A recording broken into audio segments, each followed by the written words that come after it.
বাঁচতে হলে 1,00,000 টাকা বিকাশ কর, বললেন যুবদল নেতা।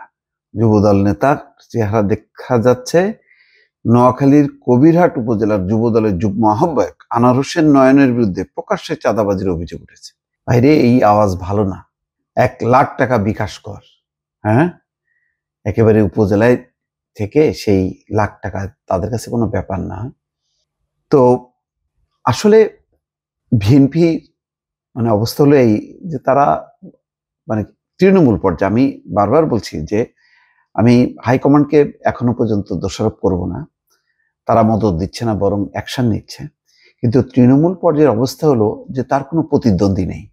এখন সে বেপরোয়া, কোনো জায়গায় জামাতকে কিছু কাউন্ট করলেও তারা মনে করছে যে মানুষ তাদের ভোট দেবে। হ্যাঁ, ভোট নিঃসন্দেহে আওয়ামী লীগ না থাকার কারণে এখন অবারিত বিএনপির জন্য, নির্বাচন মানে জয় নিশ্চিত।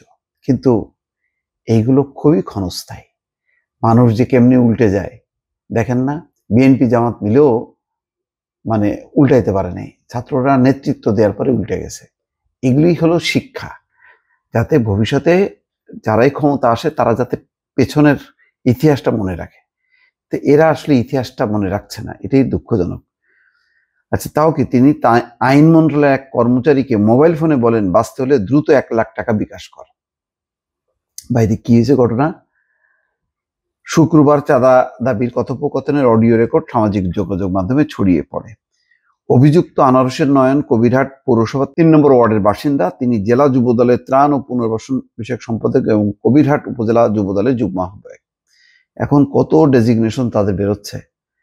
ভুক্তভোগী মোহাম্মদ সাকায়েতুল্লাহ শিপন একই উপজেলার বাটাইয়া ইউনিয়নের চন্দ্রশুদ্ধি গ্রামের আব্দুল ওহাবের ছেলে। তিনি আইন, বিচার ও সংসদ বিষয়ক মন্ত্রণালয়ের অফিস কাম মুদ্রাক্ষরিক হিসেবে কর্মরত। অডিওতে শোনা যায় ওই সাকায়েতুল্লাহকে বলছেন যে ব্যারিস্টার মধুদামে তোমাকে চাকরি দিয়েছেন, কিন্তু গত ইউনিয়ন পরিষদ নির্বাচনে তুমি নৌকার পক্ষে ভোট করেছো, তাই আগামী মঙ্গলবারের মধ্যে 1,00,000 টাকা আমার মোবাইলে বিকাশ করে পাঠাও।